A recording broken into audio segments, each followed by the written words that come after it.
Welcome to our chapter on psychopathology, also called abnormal psychology. So as typical, we start with a definition of psychological disorders. The definition is, it is a pattern of behavior or mental processes that are connected with emotional distress or significant impairment in functioning. So right away, the definition is kind of funny because you would think it would say emotional distress and significant impairment in functioning, but that's not the case. It can be one or the other or both. So, for example, a person can have a lot of emotional distress, worry, depression, anxiety, etc., but be functioning okay. They go to school, they go to work, they take care of their family, etc. But still feel like they're having problems.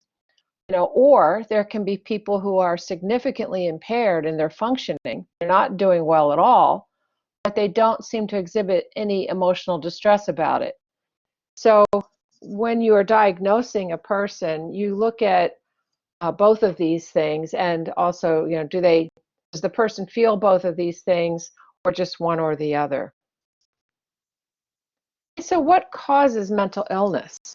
So if you go back in time, like as in centuries ago, when people were acting very strangely, the thought was that demons caused mental illness, that the person was, possessed by demons. And how do we know that they thought that? Well, there are some writings probably about that. But if you look at that picture on the lower right of the skull, you see a perfectly round hole in the skull. And these skulls have been discovered in archaeological digs. And what that is called trephining, trephining, trephining. And what that was the idea that if you drilled a hole into the person's skull, the demon or evil spirit could escape. Now, that sounds pretty barbaric, and I'm sure it was. However, the question is, did it work? It was an early form of mental illness treatment. Did it work? And usually when I ask this question, students say, no, of course not, it did not work. But think of how they would think back in those days. They see a person who's acting very strangely, maybe hallucinating and seems to be possessed, and you drill a hole in their skull and their behavior drastically changes. And wouldn't your behavior drastically change if someone put a hole in your skull? So if a person survived it, I'm sure their behavior drastically changed. So to them, that might have looked like the cure. So they kept doing it, right? So that was trephining. There are modern day equivalents to this, I think, this idea of demons. And what I hear from patients has to do with their character. So they don't believe they're possessed by demons. No, they don't think that. But they do sometimes think that, well, if I were a stronger person, I could overcome my depression. I hear that a lot. There's somebody that to me it's pretty clear they should go on antidepressant medication, and I can't prescribe it because I'm not licensed to do that. Only medical doctors can prescribe medication. But, I suggest it. And they don't want to do it, and I understand no one wants to go on medication, but I say, why not? And they say, if I were a stronger person, I could get over this on my own. And it always sort of surprises me. It's like, what does being a strong or good person have to do with it? Depression is a medical illness in many cases. And you wouldn't think that about overcoming your diabetes or your asthma or any other medical illness by just being strong. Yes, behavior has something to do with it, right? If we are diabetic and we refuse to take insulin, that's behavior. Or we refuse to eat properly, that's behavior. But most people think, yes, I need my diabetes medicine to control my blood sugar. But we don't extend that same kind of logic to mental health problems sometimes. We think that if we had a better character, we could overcome it. And I think that gets in our way. I don't see why we need to think that way. You can be a perfectly strong, good person and still have mental problems, mental illness. Okay, so that's just a little sidetrack lecture there on how people think of mental illness. There is another model called the medical model, which is that mental illness comes strictly from medical problems, that there are genetic, hormonal, neurochemical, or brain disorders that cause mental illness. And it's definitely true, right, that there are genetic, et cetera, bases for mental illness. For example, it's very well known that schizophrenia is genetically based. So many, many years ago, maybe not even that many years ago, 50 to 100 years ago, schizophrenia was blamed on a cold rejecting mother. It was always mothers at fault, always mothers. That, the crazy family created schizophrenia. But in fact, genetic studies show that it runs in families. So if you have a parent or a family member with schizophrenia, your odds of having schizophrenia go way up. And there certainly are neurochemical and brain disorders. For example, depression is related to a lack of serotonin. And that's why antidepressants can work by restoring the neurochemical balance in your body to treat depression. Now, sometimes this has gone off track, and it's usually women that were considered to have mental illness so many times. So there were very sexist explanations for why mental illness existed. So you know the term hysteria, which now we call drama, right? Somebody who's got high emotion, very volatile, or behavioral reactions, or maybe extreme emotions, crying, or that sort of thing. If you think of the word hysteria, it is related in its root to the word hysterectomy, which is, removal of the uterus. Many years ago, many years ago, they thought the cause of hysteria was that the womb, the uterus, had become dislodged and was floating throughout the body. And they called it the wandering womb syndrome. So the cure for hysteria was a hysterectomy.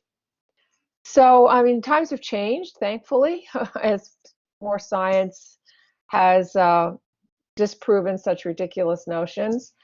And yeah, I think that there is still some sexism in treating mental illness. And, if you're ever interested in that, it would be a good term paper to write for some future class. Having said all of that, again, knowing something about the physiology of the body, the medical anatomy, and having a little bit of knowledge or training in medical illnesses has been extremely important and valuable to me as a psychologist, because there are things that start in the body that can appear to be mental illness. For example, if a person has an underactive thyroid or an overactive thyroid, it can mimic depression or anxiety. So people with overactive thyroids can actually appear to have anxiety when really they just need the thyroid regulated. And it's the same with an underactive thyroid. A person with an underactive thyroid might take a medicine. Without the medicine, might appear depressed. They seem sluggish and they seem unhappy and sort of can't get their motivation. So sometimes with patients, one of the first things we do is ask them, have they had a physical? Have they had their thyroid levels checked? And that's done through a blood test. One of my patients many years ago was 8 years old. Her parents brought her to see me because she seemed depressed. She was intelligent, but she seemed depressed and socially awkward. She did not have many friends. She had a hard time keeping friends. And she would also seem to be a little spacey and a little forgetful. Or her parents might be having a conversation with her, and then she would just fall asleep. Like if they were riding in the car or something, she would just fall asleep. And then when she would wake up, it was as if she truly did not remember what they had been talking about. So the parents thought, she's avoiding something. Is she faking this forgetfulness? Did she really forget? And that was a clue to me, the forgetfulness, that there was something medically going on. And I asked the parents to take her for a screening to a pediatric neurologist who did an EEG, which is a study of her brainwave patterns, very non-invasive. They put electrodes on your head and you sit and, they talk to you, they measure your brainwave patterns. And sure enough, this little girl was having absent seizures. So she had epilepsy. And not even her pediatrician had recognized this. So she is now in her mid-30s. She takes medicine for epilepsy. She controls it very well. She has grown up to be, have a career and be successful. But they all thought I was a genius, and I wasn't a genius. I just was thinking beyond, what could typically be the cause of a problem. So had I not known about some physiological disorders, I would have missed this like everybody else had. Okay, so it's really important. Those of you that might be considering a career in psychology, I welcome you to do that. But please do learn a little something about medical disorders in the process. The last bullet point here is called contemporary models, and it's diathesis stress perspective or biopsychosocial. These two things are extremely, close to each other in their definition. In diathesis stress, the idea is that the person has an underlying vulnerability, perhaps a genetic vulnerability, to a disorder, and stress triggers it. So stress triggers that the person sort of topples over into having the disorder. If the person had not had that underlying disorder, the mental problem would not have developed. So I did have I knew a man with that, is probably what happened. He came from a family with a large number of family members with schizophrenia. He himself did not have schizophrenia, or so it seemed. He was married, he had 2 children, he was running a small business, actually a moderate-sized business. He had about 100 employees, and he was running it. And he started to get more and more worked up about the state of business and everything going well and running well and, meeting their deadlines and everything. And he started to work longer and longer hours. He would even sleep on the couch in his office at night to be there first thing in the morning. So he was not taking a break. So he's getting more and more worked up and involved in the business. But it wasn't good, right? You have to rest sometimes. And it turns out he had a mental breakdown of sorts. He became psychotic, meaning he had a break with reality, and had to be hospitalized. And that took a long time to work through. But I believe the stress of the job triggered the schizophrenia to emerge. He had it genetically. It had not shown itself until the stress of the job really pushed him over the edge. So it took a long time for him to recover. He was hospitalized for a while. He was very paranoid. He thought the mob was after him. He had all kinds of crazy thoughts. He thought people were trying to poison him. And over the course of getting out of the hospital and going back home and living for the next couple of years, he kept trying to return to any kind of work. And he couldn't do it. He had to sell his business, and even working for someone else or even volunteering created so much stress in him that every time he tried to work, he'd have another problem. So he gave up working. And that was very, very hard for him because he was probably 40 years old. And he loved working. He loved his contributions to society. So that was a problem. And yet I think that this model of diathesis stress well explained why he had the breakdown when he did. The second model, biopsychosocial, says that mental illness combines biological vulnerabilities, psychological factors such as stress, and sociocultural factors such as family relationships and cultural beliefs. So it's not just a person and their biology or a person and their own way of looking at the world. It's the combination of a lot of these factors that can lead to mental illness. So, for example, to give an extreme example, let's say you have an individual who's sort of functioning okay, but then they become unemployed or they sink into poverty, or their country goes to war or something like that, or they're being attacked. These kinds of social things that happen in our world can aggravate or trigger depression, anxiety, certainly drug abuse, alcohol abuse, suicide. Okay, so this is a little similar to in our personality chapter, Walter Mischel's model of personality. If you remember the triarchic theory of personality: situation, person, variables, and emotion. This is also a three-pronged model of where mental illness comes from. Okay, so if we're going to be talking about abnormal behavior, right? Well, what's normal and what's abnormal? So there are a few bullet points here that would describe what's abnormal versus normal behavior.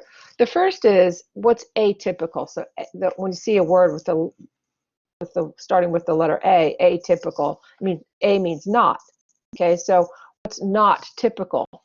How does this behavior compare to the general population? Is it much higher? Is it much lower? Is it about the same? How does a person's behavior fit in with everyone else? Okay, so if a person is acting very strangely or outside the norm, it's just something to be aware of, right? Are they hurting anybody? Is it strange? I don't know, but that's a judgment call. So let's just take a simple example of someone who's a hoarder. Okay, so they collect needless things. They can't throw anything away, even things that are way beyond their usefulness. So is it typical? It's apparently more common than anybody realized if they can base a few television shows around it. But compared to most people, it's probably atypical. The second bullet point is faulty perceptions of reality. So does the person have hallucinations or persecutory ideas? So hallucinations are when a person is really detached from reality. They see things, or they hear things, or they feel things that are simply not true. For example, people who are overdosing on drugs or take certain drugs might hallucinate that there are bugs crawling on their skin, and they'll start scratching them, clawing themselves. Of course, there's nothing there. They feel something, and it must to them feel like bugs crawling on their skin. Other people have hallucinations that are visual. Most schizophrenics have hallucinations that are auditory. That is, they hear things. They hear things. So they hear voices. They hear people telling them to do things. Persecutory ideas are like the gentleman I mentioned a minute ago who thought the mob was after him when they are not. There are also people that have really bizarre persecution ideas. The murderer, Son of Sam, who in the 1980s was murdering teenage girls in Queens, believed a dog was talking to him, getting orders from God or somebody to murder these girls. Okay, so that is, when you say persecutory, somebody wasn't after him, but that was a hallucination that somebody was telling him, a dog was telling him what to do. Okay. A personal distress, does the behavior cause distress for the person? As we mentioned before, sometimes it does not cause distress for the individual. They're walking around and they are acting very bizarrely, but they're not distressed. So it's usually the family or the community that steps in and says something is really wrong here. Self-defeating behavior. Does the behavior obstruct functioning on some level? So, for example, it's so easy to see examples with substance abuse. A person is an addict or an alcoholic, and they start, missing work or being irresponsible with their money and so on. It's self-defeating because they can't get out of their own way. If they're not solving this substance abuse problem, then it's self-defeating behavior, right? Gambling addicts would be another example of that. They love to gamble and they're in debt. They're going through their savings to gamble. Um, Another example, more modern, I guess, or it's new, are all the people who are getting scammed on the internet. A lot of them are either get-rich-quick schemes or romantic schemes where people are giving money to someone who claims to be someone they're not. And of course, they're getting scammed. And that is so self-defeating. Why does a person do that? Why do they want to believe so desperately that this person is telling them the truth? So they usually appeal to either romantic or get rich quick fantasies that the victim has. So I had one lady who, sort of a Miss Lonely Heart. She was a woman in her 60s. She was divorced a long time. She wanted a romantic partner. And so she goes on Match.com and, some of these websites. And some guy contacts her, and every first date, there was a reason why he couldn't make it. And then he said his jewelry store was robbed, and they had to go to Africa to the diamond area and get his jewels. But then there was constantly problems. Could you send me $50? Could you send me $100? So when she started sending him money, and she had still never met him, I was really questioning her at this point, like, what are you doing? Like, why? You don't even know this guy. Doesn't he have friends or family that he can borrow money from? Like, why you? You haven't even met him yet. And she was really convinced that he was telling the truth. So first I was sort of cautious because I was like, look, you've got to look at this as, if you really, really believe him, then don't give him more money than you would say lose on a day at the racetrack. People who gamble responsibly go to the track and say, I'm going to gamble $200 today because I can afford $200 or $100 or $50 or $10, whatever it may be. So she said, yeah, okay. So months went by and she was in touch with him and she was trying to chase this guy by the computer, basically all over the world, of where he said he was, and he was in touch with her. Finally, I said to her, how much money have you given him? And she looked at me and she said, $100,000. So you can imagine how I felt for her. Like, she was so foolish. So what do I do? So I said to her, um, you're really trying to catch him. Like, she kept chasing him, calling different agencies and places that he said he was, and trying to see if there was any truth to his stories. And I said, you keep trying to catch him. She says, you don't understand. She goes, I'm trying to prove that he's telling me the truth, not that he's telling me a lie. Well, eventually, he vanished into the internet world of God knows where, right? He vanished, and she could no longer trace him.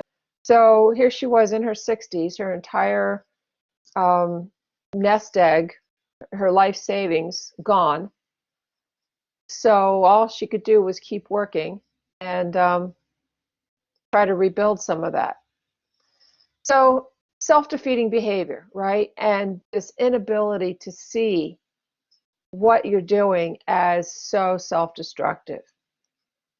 Okay, the next bullet point is the behavior dangerous? Is it harmful to themselves, to another person, or to society? So, what about the killer who took all the lives of the school children at Sandy Hook Elementary School? What was his deal? And there's been so many shootings since then. So dangerous behavior for this young man to go to shooting ranges to play with guns, which his mother bought for him and encouraged. She could not see that he was disturbed in some way. And what was his diagnosis? I mean, I'm not entirely sure. I think he had a learning disability of some sort, but that doesn't make a person mentally ill. That's a different sort of disorder, right? Um, but that this dangerous behavior was not curtailed or targeted or intervened on before he went first to shoot his mother and kill her, and then go to an elementary school and murder 20 first graders and about 6 adults.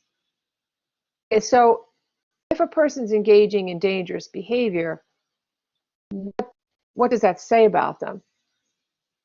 On a much less intense level, I had a teenage patient once who would take his skateboard to the escalator, which is a 2-story escalator at the Long Island Railroad station in our town.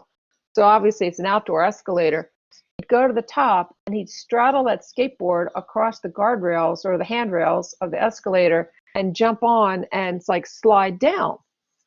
And he just got such a thrill out of that. And I would say, you're going to tip over and break your neck on the concrete.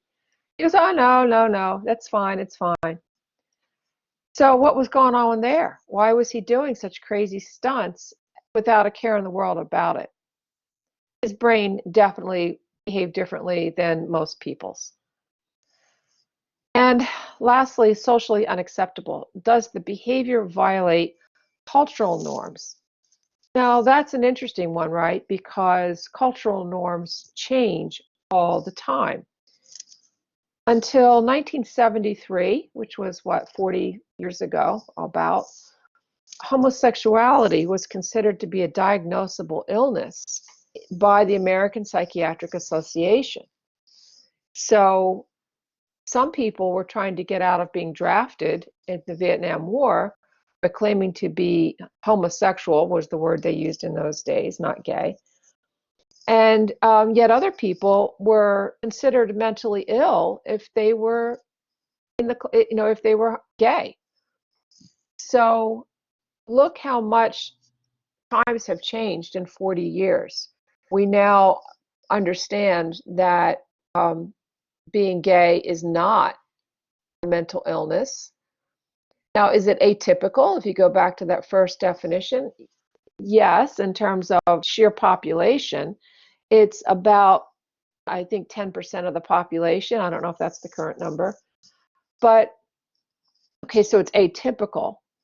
But is it mentally ill? Is it a mental illness? Well, the American Psychiatric Association decided that it was not, and in 1973 took it out of its diagnostic categories. And now, of course, gay people can marry and do just about anything anyone else can. I think there are still some laws that might exist that don't protect gay people. But in other countries, it's still illegal to be gay. So that has enormous implications for how a person can live their life, right? So whether the behavior violates cultural norms is, to me, it's not the best definition of what is disturbed behavior. If society thinks that your behavior is strange, well, maybe they have no right to decide certain things. However, I think you can look at this part of the definition in terms of, think about the angry person who's yelling on the street corner, or people have very poor impulse control in groups, that there are some socially unacceptable things that you look at and you go, what's going on with this person? Okay, this is a picture of a book of the Diagnostic and Statistical Manual of Mental Disorders. It's abbreviated DSM, and it has 5 because it is the 5th edition of the book. And this book is the absolute handbook for all mental disorders, and it was first published in 1952, so it's now in its 5th edition. And initially, the first edition of this book had 60 disorders. It now has 297 disorders. So it's interesting how the number of disorders has grown many times over in terms of what's considered disordered behavior. So what does this book do? It classifies and describes all mental disorders. Okay, so if I were to look up depression, I would see a nice description of what depression is and the different types of depression there are, because there are more than one type. And it provides a classification system which is important for insurance. And so when I diagnose a person, that there's a number, a code that goes on the insurance form. And then the insurance companies always classify, they want a diagnosis in order to pay the claim. Okay, so as this bullet point says, homosexuality was removed as a disorder in 1973, but hoarding was added to this edition. So that's considered a fairly new thing. So why do we diagnose? First of all, it is a common shorthand language. So if you and I are talking about a person's problems and we use a label like anxiety, we both know what that means. So that's very important. 2 is to understand the origins of the illness. So that gives us some idea of where the illness came from. 3 is that it suggests treatment plans. So what do we do about any of these disorders? 4 is insurance coding, as I just mentioned. And last of all, this bullet point makes the point that about half of all people will meet the criteria for a mental disorder at some point in their lives. And about 25%, a quarter of everyone, experiences a disorder during any given year. So mental health, mental disorders are real. They affect us. And it's one really important aspect of wellness is to take care of our psychological or mental health. You know, one thing the DSM-5 or any of those books does not do is give us a treatment plan. So in that 3rd bullet point where it says suggest treatment plans, the DSM, back here again, the DSM describes disorders, codes disorders, tells us, for example, how many men versus women have the disorder, or maybe what the origin of the disorder might be, for example, if there's a brain disorder or drug disorder. But it does not tell us what to do about it. That they leave out, and they leave it up to the professionals treating the case to decide what is the best treatment plan. So in this, for the purposes of this lecture, we're going to be covering these disorders in our class: anxiety disorders, dissociative disorders, somatoform disorders, mood disorders, schizophrenia, delusional disorders, and personality disorders. It's a lot. But that's not everything that there is. In the little box here, these are disorders that we're not going to be covering, and that do take up a lot of space in the DSM that are affect a lot of people. Developmental and learning disorders. So, for example, attention deficit disorder or developmental disabilities such as autism or mental retardation. Alcohol and substance abuse is a huge, huge societal problem. And, you know, how to treat that, what's the best treatment for those disorders? There's a lot of debate and research on that. Neurocognitive disorders such as dementia, Alzheimer's, and other, you know, brain tumors, that sort of thing, strokes.